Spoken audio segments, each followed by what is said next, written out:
ایک مرتبہ پشاور کے نواحی قبائلی علاقے سے ایک مولوی صاحب جن کو ہم بالکل نہیں جانتے تھے، نہ اس روز کے بعد پھر کبھی وہ تشریف لائے اور نہ ہم نے ان کا عطا پتہ دریافت کیا۔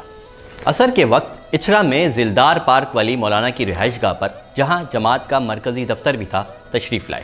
میاں طفیل محمد فرماتے ہیں کہ انہوں نے مجھ سے کہا، میں مولانا مودودی سے تنہائی میں ملنا چاہتا ہوں۔ میں نے مولانا مودودی کے دفتر میں انہیں بھیج دیا۔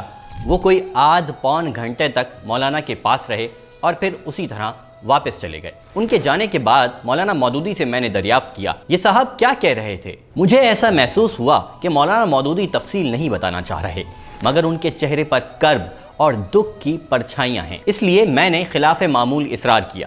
مولانا بتائیے، یہ صاحب آپ سے کیا کہہ رہے تھے؟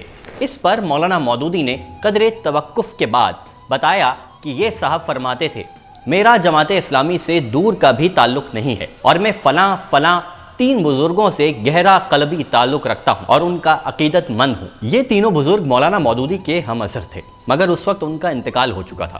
ان بزرگوں سے خواب میں میری ملاقات ہوئی ہے، جس میں انہوں نے مجھ سے فرمایا ہے کہ میں مولانا مودودی کے پاس جاؤں اور ان سے کہوں کہ ہم نے اپنی زندگی میں آپ کی جو مخالفت کی ہے اس کی وجہ سے ہمیں تکلیف پہنچ رہی ہے، خدا کے لیے ہمیں معاف فرما دیں، براہ کرم آپ انہیں معاف کر دیں۔ مولانا مودودی نے فرمایا، میں نے ان سے کہا کہ میں نے تو پہلے ہی ایسے سب حضرات کو معاف کر رکھا ہے، بہرحال اگر انہیں میری مخالفت کرنے کی بنا پر کوئی تکلیف پہنچ رہی ہے تو میں دعا کرتا ہوں کہ اللہ رب العالمین ان کی اس تکلیف کو دور فرمائے، اور میں آئندہ بھی یہ دعا کرتا رہوں گا۔ جب مولانا مودودی میرے اصرار پر مجھے یہ بتا رہے تھے تو خود ان کے چہرے پر سخت اداسی اور کرب کا تاثر سب تھا۔ ان کے بجائے کوئی دوسرا ہوتا تو شاید مسرت بھرے اور فاتحانہ انداز میں سینہ پھلا کر یہ بات سناتا۔ میاں طفیل محمد فرماتے ہیں کہ بہرحال یہ صاحب پھر کبھی نہیں آئے اور نہ مولانا مودودی نے میرے علم میں ایسی بات کا کبھی کسی سے ذکر کیا۔